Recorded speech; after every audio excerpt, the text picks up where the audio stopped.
یہ اچھا نہیں ہوا۔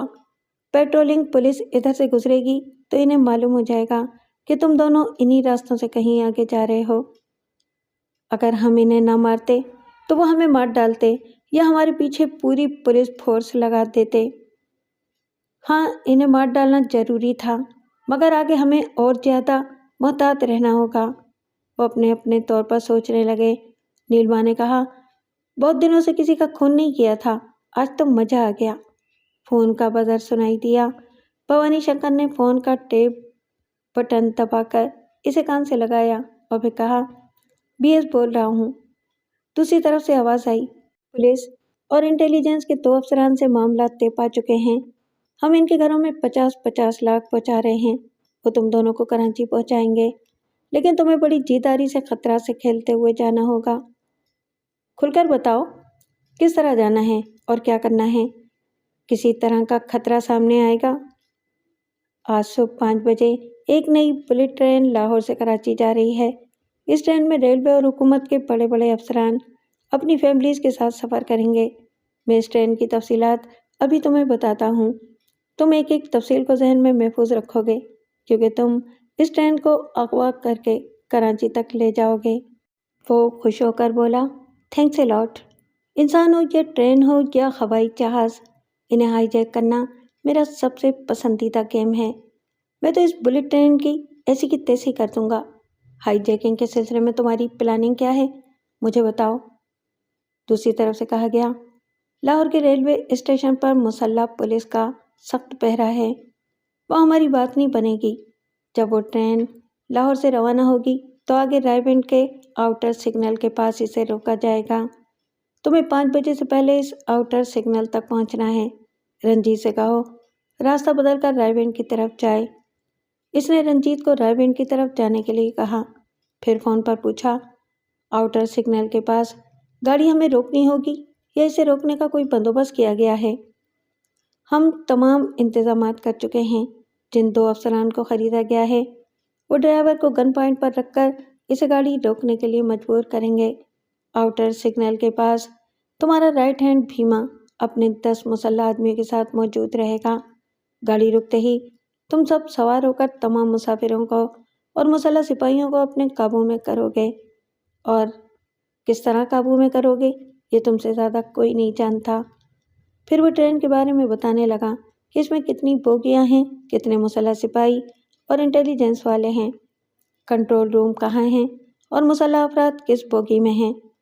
بھوانی شنکر بڑی توجہ سے سن رہا تھا اور بلٹ ٹرین کے ایک سرے سے دوسرے سرے تک کی ایک ایک تفصیل کو ذہن نشین کر رہا تھا۔ پہلے سپاہی ہوش میں آئے تھے، پھر انہوں نے انسپکٹر کے منہ پر پانی چھڑک کر اسے جھنجھوڑا۔ اس نے آنکھیں کھول کر دیکھا۔ اسے یاد آیا کہ وہ قتل و ڈکیتی کے سلسلے میں مجرموں کو پکڑنے آیا تھا۔ وہاں 2 قتل ہو چکے ہیں۔ وہ ان مقتولین کی بیٹی کی عزت سے کھیلنا چاہتا تھا۔ اسد نے اسے مار مار کر بے ہوش کر دیا تھا۔ وہ اپنے ہولسٹر سے ریوالور نکال کر فرش پر سے اٹھتے ہوئے للکارنے لگا، کہاں ہے وہ قاتل بدماش؟ میں اسے زندہ نہیں چھوڑوں گا۔ جاؤ اسے پکڑ کر لاؤ۔ جناب، وہ بھاگ گیا ہے۔ آپ تمام تھانوں میں خبر کریں، ابھی وہ اسی شہر میں ہوگا۔ بدی میں رہ کر پہلی بار اس نے مار کھائی تھی۔ بڑی شدت سے بے عزتی کا احساس تھا۔ وہ اسد کو گالیاں دے رہا تھا اور قسمیں کھا رہا تھا کہ اسے قتل اور ڈکیت ثابت کر کے پھانسی کے تختے پر پہنچائے گا۔ اس نے واش روم میں آ کر آئینہ دیکھا۔ اس کی ناک سے اور بچھوں سے لہو نکل کر جم گیا تھا۔ وردی پر ایک آدھ جگہ لہو کے دھبے تھے۔ اس نے اپنے منہ کو دھویا، وردی سے خون صاف کیے، پھر مکان سے باہر نکل آیا۔ محلے والے اب تک دور دور کھڑے اور بیٹھے ہوئے تھے۔ انہیں تجسس تھا کہ پولیس والے مکان سے باہر کیوں نہیں آ رہے ہیں اور فری ایک نوجوان کے ساتھ پولیس کی جیپ میں کیوں گئی ہے۔ انسپکٹر نے باہر نکل کر دھاڑتے ہوئے پوچھا، میری جیپ کہاں ہے؟ تھانے کی جیپ کو کس نے ہاتھ لگایا ہے؟ محلے والوں نے بتایا کہ فری ایک نوجوان کے ساتھ اس جیپ میں کہیں گئی ہے۔ انسپکٹر نے کہا، وہ نوجوان قاتل اور ڈکیت ہے اور اس لڑکی فری کا دوست ہے۔ فری نے اپنے آشنا سے اپنے ماں باپ کو قتل کرایا ہے۔ مجھے بتاؤ، یہاں کسی کے گھر میں ٹیلی فون ہے؟ ادھر کوئی پی سی او ہے؟ ایک مکان میں ٹیلی فون تھا۔ اس نے وہاں آ کر اپنے بڑے افسر سے رابطہ کیا اور پھر کہا، سر، ایک نوجوان نے مضافاتی کالونی میں 2 قتل اور لاکھوں روپے چوری کیے ہیں اور ایک جوان لڑکی کو لے کر بھاگ گیا ہے۔ آپ پورے شہر کی ناکہ بندی کرا دیں، وہ بہت خطرناک ہے۔ اس نے مجھ جیسے وردی میں رہنے والے آن ڈیوٹی پولیس افسر پر ہاتھ اٹھایا ہے۔ اگر ہم اپنا بچاؤ نہ کرتے تو وہ ہمیں بھی قتل کر دیتا۔ وہ ایک جنونی قاتل ہے۔ اس کے اعلیٰ افسر نے کہا، شہر کی پہلے ہی ناکہ بندی ہو چکی ہے۔ پڑوسی ملک کے ایک جاسوس کو گرفتار کرنے کے لیے بارڈر تک پولیس والے مصروف ہیں۔ اس قاتل کو ڈھونڈنے کے لیے فاضل پولیس نہیں ہے۔ تم لاشوں کو پوسٹ مارٹم کے لیے بھیج کر اپنے سپاہیوں کے ساتھ ایئرپورٹ، ریلوے اسٹیشن اور لاری اڈوں پر انہیں تلاش کرو۔ تمہیں اس سلسلے میں تمام سہولتیں فراہم کی جائیں گی۔ اس نے فون بند کیا۔ 2 سپاہیوں کو حکم دیا کہ لاشوں کو پوسٹ مارٹم کے لیے اسپتال لے جائیں اور وہ خود ایک سپاہی کے ساتھ محلے کی ایک گاڑی میں بیٹھ کر تھانے آیا۔ وہاں 6 سپاہیوں کو حکم دیا کہ فوراً وردی پہن کر ڈیوٹی پر حاضر ہو جائیں۔ ایک سپاہی نے آ کر کہا، سر، آپ اپنی جیپ شالمی چوک کے پاس چھوڑ آئے تھے، میں اسے لے آیا ہوں۔ ٹھیک ہے، گاڑی کی چابی یہاں رکھ دو۔ سر، چابی ڈی آئی جی صاحب نے لے لی ہے، یہاں آفس میں آئے ہوئے ہیں اور آپ کو بلایا ہے۔ وہ پریشان ہو گیا، فوراً ہی اٹھ کر اپنی وردی درست کرتا ہوا آفس میں آیا، پھر ڈی آئی جی کو سلوٹ کر کے سیدھا تن کے کھڑا ہو گیا۔ ڈی آئی جی نے پوچھا، تم نے اپنی جیپ کسی چوراہے پر کیوں چھوڑی تھی؟ سر، میں نے آپ کو فون پر بتایا تھا، وہ قاتل بہت ہی خطرناک ہے۔ اس نے 2 قتل کیے ہیں، لاکھوں روپے چرائے ہیں اور ایک نوجوان لڑکی کو لے کر فرار ہوا ہے، اور وہ فرار ہونے کے لیے میری جیپ لے گیا تھا۔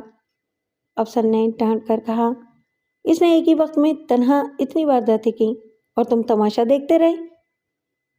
سر، وہ بہت پھرتیلا ہے، اس نے مجھے ریوالور نکالنے کا بھی موقع نہیں دیا۔ اس لڑکی کے ساتھ ہی لاکھوں روپے لے گیا۔ وہ اتنا پھرتیلا تھا کہ تمہارے 3 سپاہیوں کو بھی اپنی گنیں استعمال کرنے کا موقع نہیں ملا۔ تم اس وقت محض باتیں بنا رہے ہو، حقیقت چھپا رہے ہو۔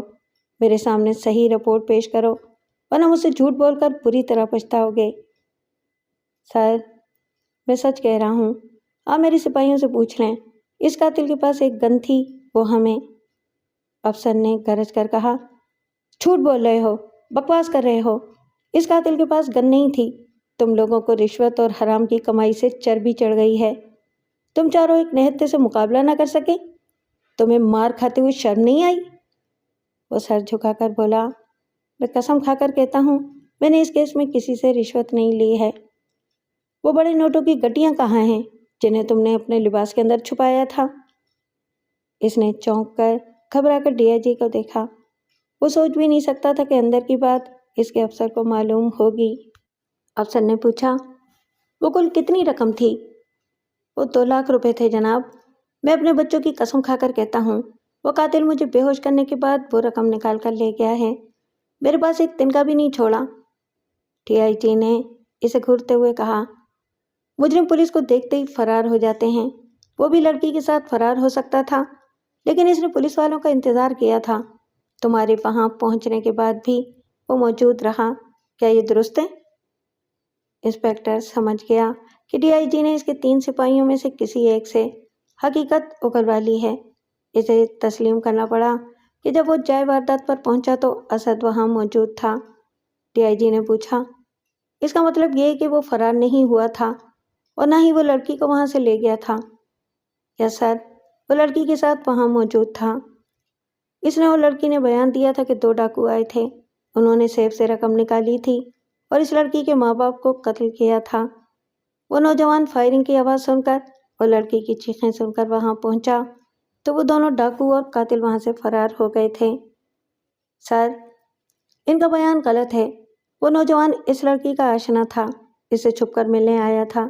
ماں باپ نے انہیں گناہ کرتے دیکھ لیا، وہ چیخنے چلانے اور محلے والوں کو بلانا چاہتے تھے۔ اس سے پہلے اس نے ان دونوں کو گولی مار دی۔ وہاں کوئی ڈاکو اور قاتل نہیں آئے تھے۔ اس لڑکی کے آشنا نے 2 قتل کیے ہیں اور لاکھوں روپے سمیٹ کر اس لڑکی کو وہاں سے لے گیا ہے۔ یہ تمہارا اپنا بیان ہے، تمہارے اپنے اندازے ہیں۔ اس نوجوان سے مار کھانے کے بعد تم اسے قاتل اور ڈاکو ثابت کر کے ہی رہو گے۔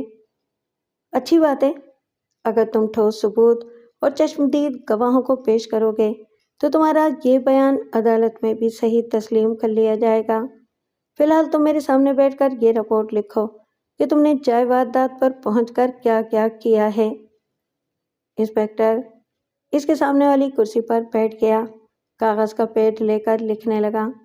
افسر نے کہا، یہ ضرور لکھنا کہ جائے واردات پر پہنچ کر وہاں کئی گھنٹے گزارنے کے باوجود نہ تو تم اس نوجوان کا نام جانتے ہو اور نہ ہی تم نے اس لڑکی کا اور اس کے مقتول والدین کا نام معلوم کیا ہے۔ وہ ہچکچاتے ہوئے بولا، وہ وہاں معاملات کچھ ایسے الجھ گئے تھے کہ میں ان سے نام ہی نہ پوچھ سکا، جبکہ سب سے پہلے نام اور ان کے کام پوچھے جاتے ہیں۔ لیکن وہاں پہنچتے ہی تمہیں نوٹوں کی گڈیاں دکھائی دیں، تم اپنا فرض بھول کر نوٹ گننے لگے، پھر ان نوٹوں کو وردی کے اندر چھپانے کے بعد تم اس نوجوان لڑکی کی طرف پھسل گئے۔ یہ سچ ہے کہ تمہارے سروس ریکارڈ میں بھی ہے کہ تم حوث پرست ہو۔ حوث پرستی کے سلسلے میں تم پر 2 بار کیس بنایا گیا تھا اور تم نے ان معاملات کو دبا دیا تھا۔ وہ بولا، سر، ان باتوں کا موجودہ کیس سے کوئی تعلق نہیں ہے۔ تعلق ہے، تم اپنے بچاؤ کے لیے دوسروں کو نقصان پہنچاتے ہو۔ تم نے معصوم لڑکیوں کی عزت لوٹ کر خود کو سزا سے بچا لیا تھا، اب غلط رپورٹ دے کر کسی بے گناہ نوجوان کو قاتل اور ڈاکو ثابت کرنا چاہتے ہو۔ تو میں ایک بے گناہ کو پھانسی پر چڑھنے نہیں دوں گا، لہٰذا جو سچ ہے وہ ابھی میرے سامنے لکھو۔ سر، اس بات کا تو کوئی ثبوت نہیں ہے اور نہ ہی کوئی گواہ ہے کہ میں نے لاکھوں روپے اپنی وردی کے اندر چھپائے تھے، اور یہ بھی غلط ہے کہ میں اس لڑکی کی عزت لوٹنا چاہتا تھا۔ ڈی آئی جی نے گھنٹی بجا کر تینوں سپاہیوں کو طلب کیا۔ وہ تینوں اس انسپکٹر کے ساتھ جائے واردات پر گئے تھے۔ ان میں سے ایک انسپکٹر کے ساتھ رہا تھا، باقی 2 سپاہیوں کو ڈی آئی جی نے اپنی کوٹھی میں طلب کیا تھا۔ دونوں سپاہی عمر رسیدہ تھے، ان کی ترقی رکی ہوئی تھی۔ ڈی آئی جی نے ان سے وعدہ کیا کہ وہ قتل اور ڈکیتی کے سلسلے میں صحیح بیان دیں گے تو وہ دوسرے ہی دن ان کی فائلیں آئی جی تک پہنچا کر ان کی ترقی منظور کرا لے گا۔ ان دونوں نے فری کے گھر میں پہنچنے کے بعد جو کچھ دیکھا تھا وہ منوعاً بیان کر دیا تھا۔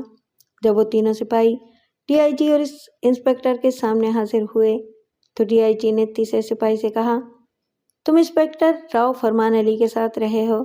میں تمہارا بیان نہ لے سکا، لیکن ان 2 سپاہیوں نے جو تحریری بیان مجھے دیا ہے اسے یہاں بیٹھ کر پڑھو اور مجھے بتاؤ یہ درست ہے یا نہیں۔ اگر درست ہے تو تم بھی یہی لکھ کر دو۔ اس نے 2 کاغذات اس سپاہی کی طرف بڑھائے، وہ انہیں لے کر ایک طرف بیٹھ کر پڑھنے لگا۔ ڈی آئی جی نے انسپکٹر سے کہا، تم ابھی کہہ رہے تھے کہ تمہارے خلاف نہ کوئی ثبوت ہے نہ کوئی گواہ ہے۔ یہ 2 سپاہی تمہارے ساتھ ڈیوٹی پر تھے، انہوں نے تمہارے خلاف بیان دیا ہے، تم اپنے ہی سپاہیوں کے بیانات کو جھٹلا نہیں سکو گے۔ راؤ فرمان علی، بہتر یہی ہے کہ تم بھی وہی رپورٹ لکھو جو سچ ہے۔ وہ بولا، سر، میں وہی رپورٹ لکھوں گا جو میری نظروں میں سچ ہے۔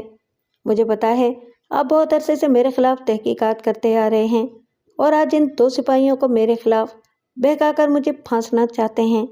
آپ کی مرضی ہے، آپ جو چاہیں وہ کریں، میں اپنے طور پر رپورٹ لکھ رہا ہوں۔ آپ اعلیٰ افسران کے سامنے میری اس رپورٹ کو چیلنج کریں، میں یہ ثابت کر دوں گا کہ میں ایک سچا، دیانتدار اور فرض شناس پولیس افسر ہوں۔ تم بے وقوف ہو، اس لڑکی کو اور اس نوجوان کو میرے ماتحت تلاش کر رہے ہیں۔ جب ان کا بیان بھی ان 2 سپاہیوں کے بیانات کے مطابق ہوگا اور وہ 2 قاتل بھی پکڑے جائیں گے تو تمہاری لکھی ہوئی رپورٹ صفر ہو جائے گی۔ تیسرے سپاہی نے اپنی جگہ سے اٹھ کر وہ کاغذات ڈی آئی جی کے سامنے رکھتے ہوئے کہا، سر، میں آپ کا تابع دار ہوں۔ ہم پولیس والے بہت بدنام ہیں، ہمیں کبھی تو کوئی اچھا کام کرنا چاہیے، اس لیے میں بھی ان 2 سپاہیوں کی طرح سچ لکھوں گا۔ انسپکٹر راؤ فرمان علی پریشانی اور ناگواری سے ان تینوں سپاہیوں کو دیکھنے لگا۔ بشیر احمد کچن کے ہر حصے میں جا کر کھانے پینے کے انتظامات دیکھ رہا تھا۔ وہ بڑبڑا رہا تھا کہ مرغی کا گوشت سپلائی کرنے والے نے صرف 30 کلو گوشت پہنچایا ہے، باقی 30 کلو گوشت لانے والا تھا۔ ٹرین کی روانگی میں صرف 40 منٹ رہ گئے ہیں، پتہ نہیں وہ کہاں مر گیا ہے۔ اسے مال تو پہنچا دینا چاہیے تھا۔ صاحب لوگوں کے کھانے پینے میں کمی ہوگی تو ریلوے کے حاکم میرے سر پر ایک بال بھی نہیں رہنے دیں گے۔ میرا ٹھیکہ ہمیشہ کے لیے ختم ہو جائے گا اور مجھے بھاری جرمانہ بھی ادا کرنا پڑے گا۔ 3 باورچی کھانا پکانے میں مصروف تھے۔ تمام بیرے دوسری بوگیوں کی طرف گئے ہوئے تھے۔ انو وہاں پیاز کاٹ رہا تھا اور مکڑ گرینڈر کے ذریعے مسالہ پیس رہا تھا۔ انو نے کہا، چاچا تم نے ہمیں وردی بیرے کی پہنائی ہے اور کچن کے کام میں لگا دیا ہے۔ بشیر نے غصے سے کہا، میری نوکری کرنے والے کو سارے کام کرنے پڑتے ہیں، ضرورت پڑنے پر فرش کی دھلائی بھی کرنی پڑتی ہے۔ مکڑ نے کہا، چاچا ہم یہاں بھنگی بننے تو نہیں آئے ہیں، ذرا ہماری پوزیشن کا بھی خیال کرو۔ مجھے پتا ہے تم دونوں کی اوقات کیا ہے، کام کرنا ہے تو کرو ورنہ گاڑی سے باہر جاؤ۔ ایک ریلوے ملازم نے آ کر کہا، بشیر احمد تمہارا ایک آدمی اسٹیشن کے باہر ہے، وہ تمہارے آرڈر کے مطابق گوشت پہنچانے آیا ہے، اسے یہاں آنے کی اجازت نہیں ملے گی، تم جا کر اپنا مال لے آؤ۔ بشیر احمد نے کہا، رب کا شکر ہے وہ کمینہ آ گیا ہے۔ انو میرے ساتھ چل، گوشت کا تھیلا اٹھا کر لے آ۔ چاچا 30 کلو بہت ہوتا ہے، میں اکیلا نہیں جاؤں گا، مکر تو بھی ساتھ چل۔ وہ دونوں بشیر احمد کے ساتھ ٹرین سے باہر آئے، پلیٹ فارم سے گزرتے ہوئے اسٹیشن کے باہر پہنچے۔ وہاں دور تک لوگ سینکڑوں کی تعداد میں کھڑے ہوئے تھے۔ وہ نئی بلٹ ٹرین کو دیکھنا چاہتے تھے لیکن انہیں اسٹیشن کی عمارت کے قریب آنے کی اجازت نہیں دی جا رہی تھی۔ ایک جگہ گوشت سپلائی کرنے والا ایک بڑا سا تھیلا لیے کھڑا تھا۔ بشیر احمد نے گرجتے ہوئے کہا، اوے کھوتیا، یہ تیرے آنے کا وقت ہے؟ کیا میری ٹھیکیداری ختم کرانا چاہتا تھا؟ وہ عاجزی سے بولا، چاچا دیر ہو گئی پر وعدہ خلافی تو نہیں کی، پورا مال لے آیا ہوں۔ انو اور مکڑ اندر سے سہمے ہوئے تھے۔ یہ اندیشہ تھا کہ پولیس والے انہیں پکڑ کر لے جا سکتے ہیں۔ وہ ٹرین سے باہر نہیں آنا چاہتے تھے لیکن بشیر چاچا غصے میں تھا۔ وہ اس کے حکم سے انکار کرتے تو وہ انہیں ٹرین سے باہر نکال دیتا۔ وہ مجبوراً وہاں آئے تھے اور سہمے ہوئے سے لوگوں کی بھیڑ دیکھ رہے تھے۔ پھر انو ایک دم سے چونک گیا۔ اسے لوگوں کی بھیڑ میں پری اور اسد دکھائی دے رہے تھے۔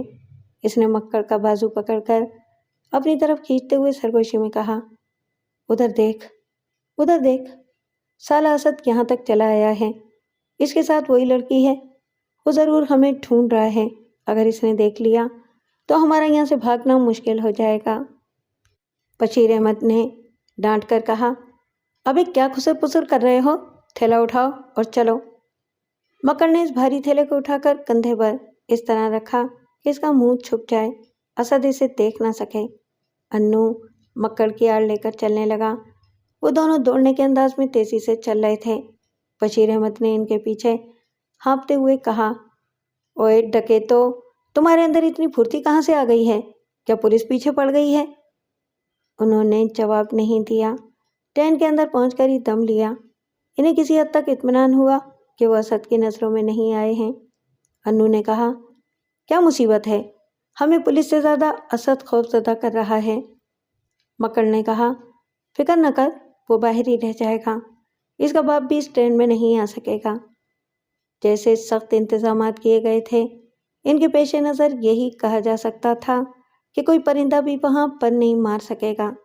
اسد سوچ بھی نہیں سکتا تھا کہ وہاں مسلح سپاہیوں کا پہرا ہوگا اور عام لوگوں کو اسٹیشن کی عمارت کے قریب بھی جانے کی اجازت نہیں دی جائے گی۔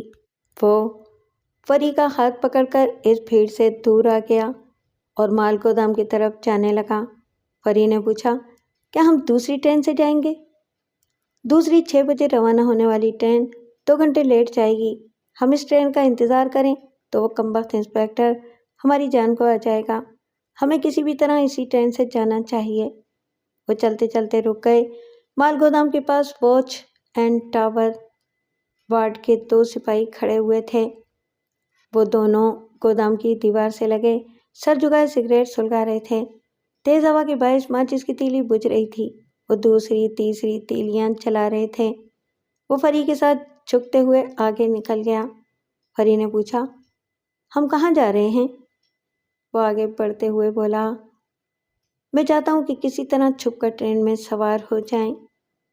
ہم ٹرین کے اندر پکڑے جائیں گے، وہاں بڑے بڑے افسران اور سیکورٹی گارڈز ہوں گے۔ اسد نے کہا، وہاں درجنوں افسران اور ان کی بیگمات وغیرہ ہوں گے۔ ہمارا لباس اور حلیہ ایسا ہے کہ ہم ان کے جیسے لگیں گے۔ ٹرین کے ایک سرے سے دوسرے سرے تک یہ ضروری نہیں ہے کہ سب ایک دوسرے کو پہچانتے ہوں، ہمیں بھی کوئی نہیں پہچانے گا۔ وہاں کوئی ٹکٹ چیکر نہیں ہوگا۔ تم چلو آگے، جو ہوگا دیکھا جائے گا۔ وہ دونوں لمبا چکر کاٹ کر ریلوے لائنوں پر وہاں پہنچے، جہاں ایک انجن شٹنگ کرتا ہوا مال گاڑی کی مختلف ویگنوں کو ایک لائن سے دوسرے ریلوے لائن پر پہنچا رہا تھا۔ وہاں سے تقریباً 100 گز کے فاصلے پر بلٹ ٹرین کی آخری بوگی دکھائی دے رہی تھی۔ وہ دونوں مال گاڑی کے پیچھے چھپتے ہوئے، کبھی جھکتے ہوئے، کبھی اٹھتے ہوئے تیزی سے ٹرین کی طرف بڑھتے رہے، پھر اس بلٹ ٹرین کی آخری بوگی کے نیچے آ کر بیٹھ گئے۔ پری بری طرح ہانپ رہی تھی۔ اسد نے ہمدردی سے اسے دیکھا، پھر پلیٹ فارم کی طرف دیکھنے لگا۔ 2 پورٹر ایک بڑے سے ٹھیلے پر سے سامان اٹھا کر ٹرین کے لگیج گیراج میں رکھ رہے تھے۔ تمام سامان اندر رکھنے کے بعد وہ خالی ٹھیلے کو دھکیلتے ہوئے مزید سامان لانے کے لیے کارگو ہولڈ کی طرف جانے لگے۔ اسد نے ٹرین کے نیچے سے نکلتے ہوئے فری سے کہا، فوراً آؤ، پلیٹ فارم پر چڑھ جاؤ۔ لگیج بوگی کی طرف کوئی نہیں آ رہا تھا۔ اس نے فری کو سہارا دے کر پلیٹ فارم تک تو پہنچایا، پھر خود آیا۔ چند قدم کے فاصلے پر بوگی کا دروازہ کھلا ہوا تھا۔ وہ دونوں دوڑتے ہوئے آئے۔ اسد نے دونوں ہاتھوں سے فری کی کمر کو تھام کر اٹھایا۔ وہ اچھل کر بوگی کے اندر پہنچ گئی۔ دوسرے ہی لمحے اسد بھی اندر پہنچ گیا۔ اندر دھیمی دھیمی روشنی تھی۔ پوری بوگی میں 3 بلب روشن تھے۔ وہاں مسافروں کا سامان اور بڑے بڑے کارٹن رکھے ہوئے تھے۔ وہ دونوں دروازے سے دور جا کر سامان کے پیچھے چھپ کر بیٹھ گئے۔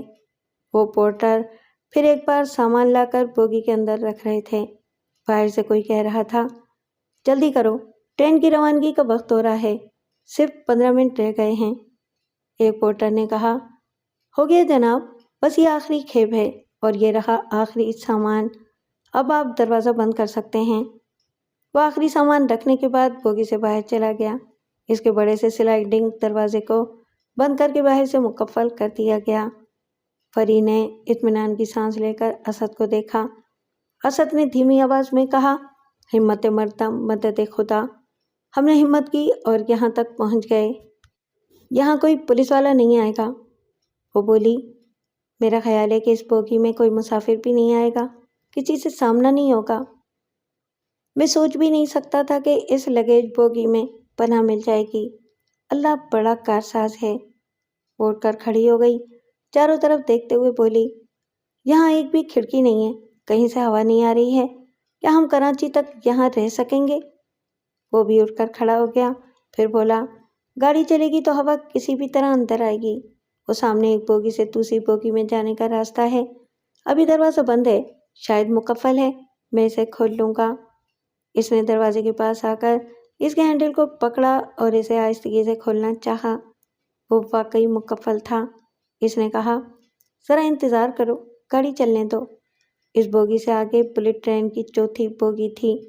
اس بوگی کے ایک حصے میں چند آرمی افسران کے لیے اسپیشل کیبن بنے ہوئے تھے، دوسرے حصے میں ڈاکٹرز اور ریلوے کے انجینئرز تھے، تیسرا حصہ پریس رپورٹرز اور فوٹوگرافرز کے لیے مخصوص تھا۔ وہ رپورٹرز دوسری بوگی میں جا کر حکومت کے عہدیداروں اور ریلوے کے افسروں سے اور ان کی بیویوں اور بچوں سے نئی ٹرین کے سلسلے میں ان کے تاثرات پوچھ رہے تھے، اور فوٹوگرافرز تصویریں اتار رہے تھے۔ ایک آرمی افسر دوسرے افسران سے کہہ رہا تھا، پڑوسی ملک کے جاسوس کو تلاش کیا جا رہا ہے، اس کا نام بھوانی شنکر ہے، بہت ہی خطرناک ہے، خونی درندہ کہلاتا ہے، اس کے ساتھ ایک بڑی ہی پٹاخہ مردمار عورت ہے، وہ زبان سے کم اور بندوق کی گولیوں سے زیادہ بولتی ہے۔ ایک افسر نے پوچھا، آپ ان کے بارے میں کیسے جانتے ہیں؟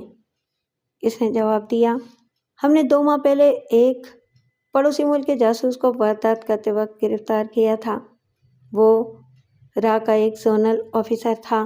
جب ہم نے اس پر 3rd ڈگری استعمال کی تو وہ یہ بتانے پر مجبور ہو گیا کہ پاکستان کے مختلف شہروں میں تنظیم کے اور افراد کس طرح کی تخریبی کارروائیاں کر رہے ہیں اور اسلام آباد میں سرکاری اہم راز چرانے کے لیے یہاں کے اعلیٰ افسران کو دولت سے اور اپنی عورتوں کے حسن و شباب کے ذریعے کس طرح پھانستے ہیں۔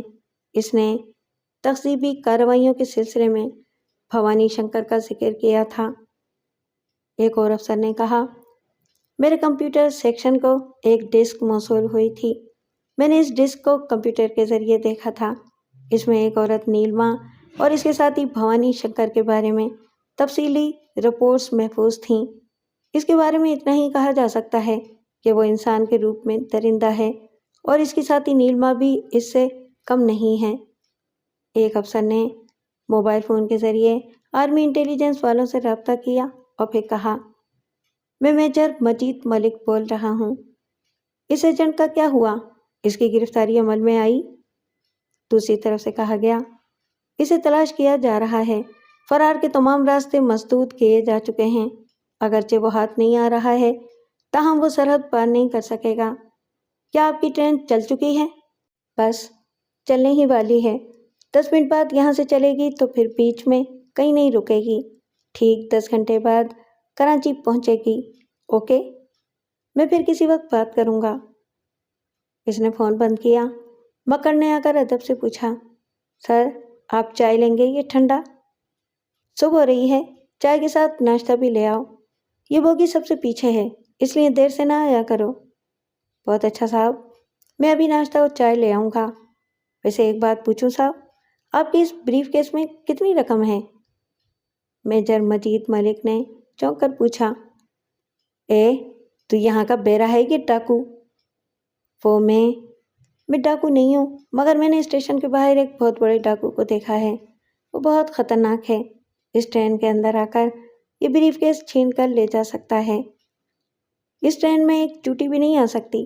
اول تو اس کا سایہ بھی نہیں آ سکے گا، اور اگر آئے گا تو ہم آرمی والے ہیں، ہمارا سامنا کرتے ہی اس کے ہوش اڑ جائیں گے۔ تم جاؤ اور اپنا کام کرو۔ وہ وہاں سے پلٹ کر آگے بڑھتا ہوا بوگی کے اس دروازے تک آیا جس کے پاس لگیج بوگی تھی۔ ٹھیک ہے، اس وقت اسد بھی اس بوگی کے دروازے کے پاس کھڑا ہوا تھا۔ دونوں بوگیوں کے بفر ایک دوسرے سے لگے ہوئے تھے اور ان دو دروازوں کے درمیان ایک چھوٹا سا پلیٹ فارم تھا۔ اسی پلیٹ فارم پر پاؤں رکھ کر ایک بوگی سے دوسری بوگی میں پہنچا جا سکتا تھا۔ ابھی دونوں دروازے بند تھے۔ مکڑ اس دروازے سے پلٹ کر چوتھی بوگی سے گزرتا ہوا تیسری بوگی میں آ گیا۔ وہاں حکومت کے اعلیٰ عہدیدار، ان کی بیوی اور بچے تھے۔ وہ ایک دوسرے سے ہنس بول رہے تھے اور بات بات پر کہل لگا رہے تھے۔ ان کی جوان لڑکیاں ادھر سے ادھر آ جا رہی تھیں جیسے کیٹ واک کر رہی ہوں۔ جوان لڑکے ان کی طرف ملتفت ہو رہے تھے، معنی خیز فکریں چست کر رہے تھے۔ 5 بجنے ہی والے تھے۔ 1 منٹ پہلے ہی اس ٹرین کے دروازے لاک کر دیے گئے۔ ٹرین کے کنٹرول ٹاور سے لاہور، ملتان، روڑی، نواب شاہ، حیدرآباد اور کراچی کے کنٹرول روم سے بیک وقت رابطہ کیا جا رہا تھا۔ لاہور کے کنٹرول روم نے سگنل کی اجازت دے دی۔ گھنٹی بجائی گئی اور اس کے ساتھ ہی پورے پلیٹ فارم اور اسٹیشن کے باہر قومی ترانہ گونجنے لگا۔ ٹرین کے آگے پیچھے دائیں بائیں ہر طرف سے پھولوں کی پتیاں نچھاور کی جا رہی تھیں۔ گارڈ کنٹرول روم میں تھا۔ اس نے انجن کے اسپیکر سے ڈرائیور کو اسٹارٹ لینے کے لیے کہا۔ ٹرین چل پڑی۔ ٹرین کے اندر اور باہر لوگ خوشیوں سے تالیاں بجا رہے تھے۔ پلیٹ فارم پر کھڑے ہوئے لوگ الوداعی انداز میں ہاتھ ہلا رہے تھے۔ نئی ٹرین میں سفر کرنے والے بہت خوش تھے۔ جب تک مسرتیں ملتی رہتی ہیں، غم اور صدمات بھولے سے بھی یاد نہیں آتے۔ یہ خیال بھی نہیں آتا کہ اتفاقاً کوئی بلا نازل ہو سکتی ہے۔ وہ محشر خرام ٹرین اپنی غیر معمولی رفتار کے باعث 10 گھنٹے میں کراچی پہنچنے والی تھی۔ کوئی نہیں جانتا تھا کہ وہ حشر کی چال چلنے والی آگے جا کر کس طرح حشر برپا کرنے والی ہے۔ انٹیلیجنس کا ایک جونیئر افسر وارث شاہ اندر سے بہت گھبرایا ہوا تھا۔ اس کے گھر والوں تک 50 لاکھ روپے پہنچا دیے گئے تھے اور اب وہ ایک تخصیبی فرض ادا کرنے کے لیے اندر ہی اندر اپنے آپ کو حوصلہ مند بنا رہا تھا۔ اس کے ساتھ بیٹھے ہوئے پولیس افسر سرتاج معین نے اس کے ہاتھ میں ہاتھ رکھا اور پھر اسے تھپکتے ہوئے سرگوشی میں کہا، تمہارے چہرے سے گھبراہٹ ظاہر ہو رہی ہے، تم ان وقت پر بزدلی دکھاؤ گے تو میں بھی مارا جاؤں گا۔ وہ بولا، ایسی کوئی بات نہیں ہے، میں بڑے بڑے مجرموں سے ٹکرا چکا ہوں، لیکن پہلی بار اپنے ملک و قوم کے خلاف کچھ کرتے ہوئے عجیب سا لگ رہا ہے، ایک ذرا سا ہچکچا رہا ہوں۔ مجھے معلوم ہوتا کہ تمہارے ارادے ڈگمگائیں گے تو میں ان سے 50 لاکھ نہ لیتا اور اتنی بڑی ذمہ داری قبول نہ کرتا۔ پلیز مجھے بزدل نہ سمجھو، میرے ارادے مضبوط ہیں، ہم نے جو لائن آف ایکشن بنائی ہے میں اسی کے مطابق عمل کروں گا۔ خدا کرے ایسا ہی ہو، ورنہ ہم بے موت مارے جائیں گے۔ ایسے وقت خدا کو یاد نہ کرو، ہم کوئی نیک کام کرنے تو نہیں جا رہے، ہم اپنے لیے اور اپنے بیوی بچوں کی بہتری کے لیے ایسا کر رہے ہیں۔ ہم زندگی بھر محنت کرتے رہیں گے تب بھی 50 لاکھ روپے نہیں کما سکیں گے۔ یہ نیک کام ہو یا نہ ہو، ہمارے بیوی بچوں کے لیے نیکی ہے، ہمیں اپنے انجام کی پرواہ نہیں کرنی چاہیے۔ وہ دونوں اپنی جگہ سے اٹھ کر بوگی کے اس حصے میں دور تک دیکھنے لگے۔ مسلح سپاہی اپنی سیٹوں پر بیٹھے ایک دوسرے سے باتیں کر رہے تھے۔ وہ دونوں آگے بڑھتے ہوئے کنٹرول روم میں پہنچے۔ وہاں کے عملے میں 2 لڑکیاں اور 4 مرد تھے۔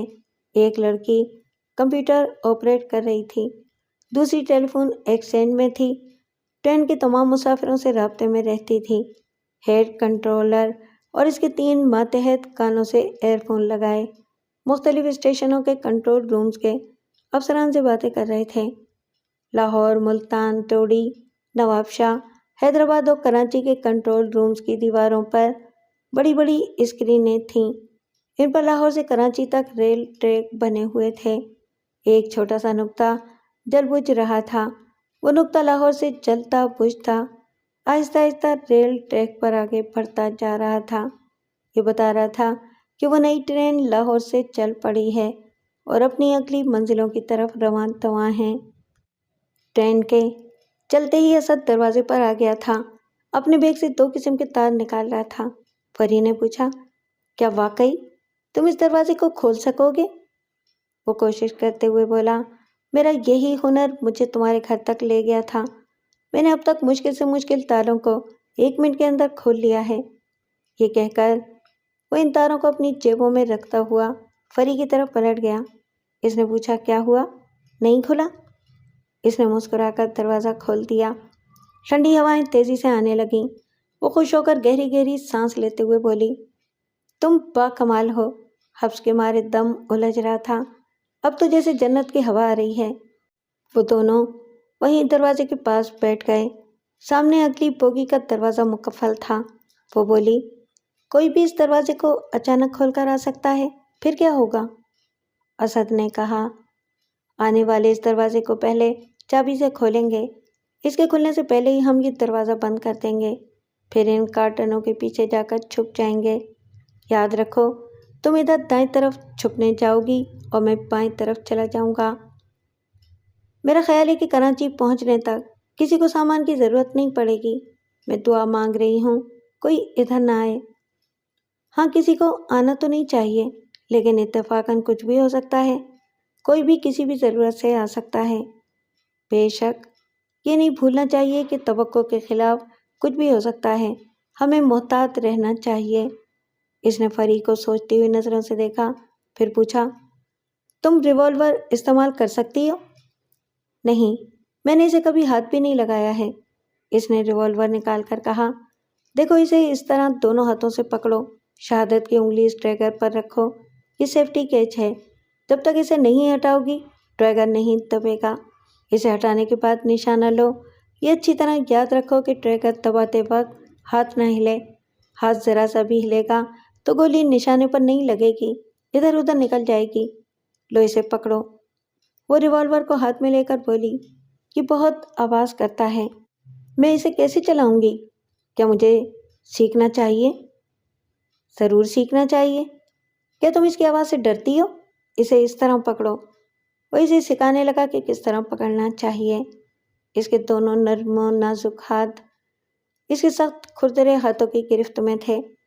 اسد کی سوچ بھی ایک نئی سمت کروٹ لے رہی تھی اور فری کی بھی۔ وہ بڑی خاموشی سے ایک دوسرے کے دل پر دستک دے رہے تھے۔ نیلما اور بھوانی 4 بجے ہی رائے ونڈ کے آؤٹر سگنل کے پاس پہنچ گئے تھے۔ 15 منٹ کے بعد ہی اس کا دستے راز بھیما 10 مسلح ساتھیوں کے ساتھ ایک وین میں وہاں پہنچ گیا تھا۔ ان سب نے بھوانی شنکر کے آگے سر جھکا کر ہاتھ جوڑے۔ بھیما نے اس کے قدموں میں جھک کر آشیرواد لیتے ہوئے کہا، جے بھوانی۔ بھوانی شنکر نے کہا، جے بھوانی۔ ہتھیار دکھا، کیسے ہیں؟ فرسٹ کلاس، بالکل نئے چکا چک ہیں۔ اے دروازہ کھول، ہتھیار دکھا۔ دوسرے ساتھی نے وین کا پچھلا دروازہ کھولا۔